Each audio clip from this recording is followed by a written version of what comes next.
Road को लेकर आप पूरी मशक्कत करके जो 2 किलोमीटर था वहां से आप खींच के उसको काफी आगे ले गए हैं। अगर मैं सही हूं तो पिछले साल का 37 किलोमीटर प्रतिदिन 38 किलोमीटर 38 किलोमीटर प्रतिदिन पर आप लाए हैं। अभी गुजरात में आपने कौन सा रोड बना दिया कि 156 की स्पीड पर वहां बीजेपी भाग गई है? देखिए, एक बहुत इंपॉर्टेंट बात जो भारतीय जनता पार्टी के साथ जुड़ी है कि विशेष रूप से हमारे बेसिक प्रिंसिपल में राष्ट्रवाद हमारे विचारों का आत्मा है। गुड गवर्नेंस एंड डेवलपमेंट ये हमारा मिशन है, और अंत्योदय जो सामाजिक आर्थिक दृष्टि से पिछड़े हुए हैं उनका विकास करना, ये अंत्योदय का चिंतन हमारा उद्दिष्ट है। यही भारतीय जनता पार्टी की फिलॉसफी 3 बातों में बटी हुई है। और जब हम सत्ता में हैं तो गुड गवर्नेंस एंड डेवलपमेंट में डेवलपमेंट ओरिएंटेड पॉलिटिक्स, और इसकी शुरुआत हुई मोदी जी ने गुजरात में मुख्यमंत्री बनने के बाद गुजरात के विकास को एक नई दिशा दी, और देश के प्रधानमंत्री होने के बाद हमने भी यही एजेंडे को प्राथमिकता दी। अच्छे road, water, power, transport, communication, agriculture, medical health, education, हर जगह पर हमने अपने आप एक रिकॉर्ड बनाया है। और ये जो विकास के काम जो यशस्वी रूप से लोगों को दिखने के लिए मिले, केवल बातें नहीं हुई, जो दिखने के लिए मिली, इसी के कारण गुजरात की जनता को भी जो अनुभव आया, उसी के आधार पर लगातार 27 साल से गुजरात की जनता ने हमें मोदी जी के नेतृत्व में विश्वास भी दिया और समर्थन भी दिया। इससे पहले कि विकास के एक्सप्रेसवे पर आपके साथ निकलूं, जरा एक बार हिमाचल की भी बात हो जाए। चंबा आप गए थे, वहां पर तो खैर बीजेपी को जीत मिली, लेकिन गुजरात में क्या चल गया जो हिमाचल में नहीं चला? हिमाचल प्रदेश बीजेपी से क्या कह रहा है? देखिए, मैं जब बीजेपी का अध्यक्ष था तब भी मैंने 2 चुनाव मेरे सामने हुए थे। वहाँ बहुत मार्जिनल चुनाव होता है, यानी जो रूलिंग पार्टी बनती है और अपोजिशन पार्टी बनती है, इसमें डिस्टेंस बहुत कम होता है। और अभी भी जो मुझे थोड़ी बहुत जानकारी मिली है, हम बहुत कम वोटों से वहाँ कुछ कुछ सीटों में हारे हैं।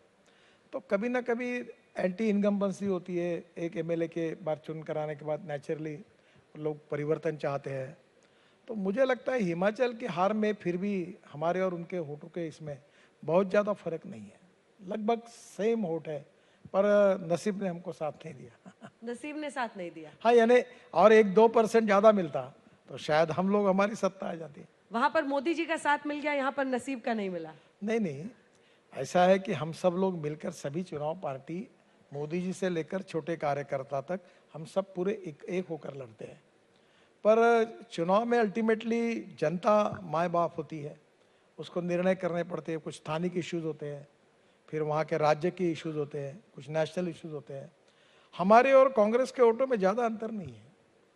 अब आते हैं सर आपके मंत्रालय पर और आपके कामकाज पर, क्योंकि चाहे वो रोड्स बनाने की बात हो या फिर इथेनॉल प्रोडक्शन हो या इलेक्ट्रिक व्हीकल्स हो, इन सब को लेकर आप बहुत पैशनेट हैं। शुरुआत में करना चाहती हूँ कि आपने एलॉन मस्क को ठुकरा दिया है क्या? नहीं, हमें एलोन पता मस्क चला आपने को, ठुकरा दिया उनको। एलोन मस्क आज भी अगर हिंदुस्तान में आना चाहते हैं तो उनका स्वागत है। केवल बात यह है कि चाइना में अगर मैन्युफैक्चरिंग होगा और इंडिया में मार्केटिंग के लिए उनको कंसेशन नहीं मिल पाएगा। अगर इंडिया में वो मैन्युफैक्चरिंग करेंगे कहीं भी, किसी भी राज्य में, तो इंडिया में उनको बेनिफिट मिलेगा। आपको एक अच्छी बात बताता हूँ, हमारे देश की ऑटोमोबाइल इंडस्ट्री 7.5 लाख करोड़ की है, और मैं इस ऑटोमोबाइल इंडस्ट्री को 5 साल के अंदर वर्ल्ड की नंबर 1 का वर्ल्ड मैन्युफैक्चरिंग हब बनाना चाहता हूँ। ये इंडस्ट्री ऐसी है कि जो राज्य सरकार और भारत सरकार को सबसे ज़्यादा जीएसटी देती है। ये इंडस्ट्री है जिसने 4 करोड़ लोगों को जॉब्स दिया है, और ये इंडस्ट्री है सबसे ज़्यादा एक्सपोर्ट करती है।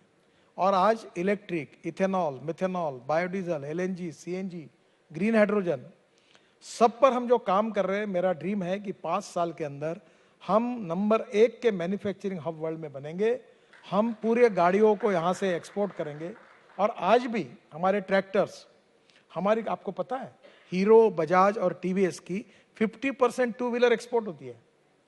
अभी मारुति की गाड़ियाँ एक्सपोर्ट हो रही, सुजुकी की, अभी टोयोटो को गाड़ियाँ एक्सपोर्ट हो रही है, और मर्सिडीज की गाड़ियाँ भी, मैंने अभी मर्सिडीज की गाड़ी लॉन्च की।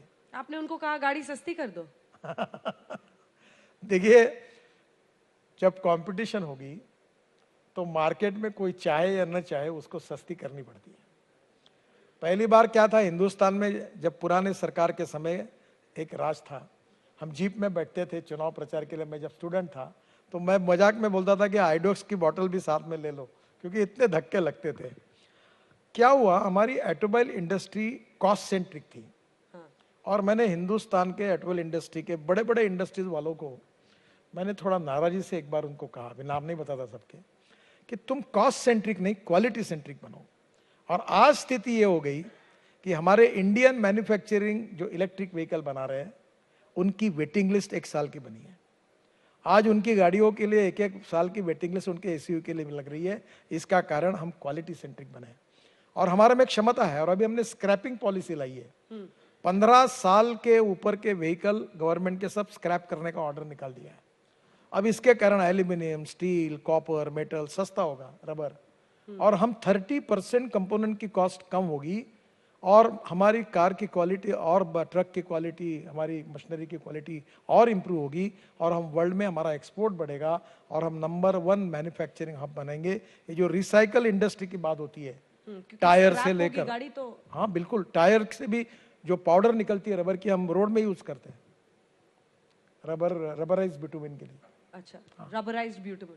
पर ये तो ऑन रिकॉर्ड है ना सर, आपने मर्सिडीज वालों को कह दिया कि गाड़ी सस्ती करो इंडिया में। ये मैंने कहा था उनको, उनकी इलेक्ट्रिक कार को जब मैंने लॉन्च किया पुणे में।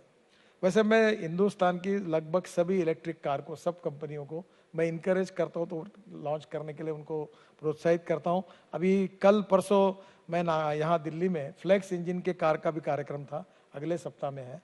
मैं ये पेट्रोल, डीजल और इंपोर्ट जो है प्रदूषण है, इसको देश से निकालना चाहता हूँ। हमारा देश import substitute, cost effective, pollution free और इंडिजिनस बने।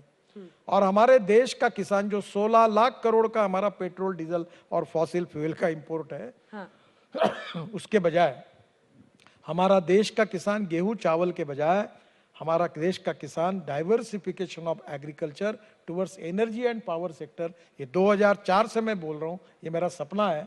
और एक दिन ऐसा आएगा कि हाइड्रोजन आएगा, ग्रीन, मेरे पास ग्रीन हाइड्रोजन की गाड़ी है, फ्लेक्स इंजन 100% इथेनॉल की गाड़ी है। और मैं बताऊं एक दिन ऐसा आएगा कि पेट्रोल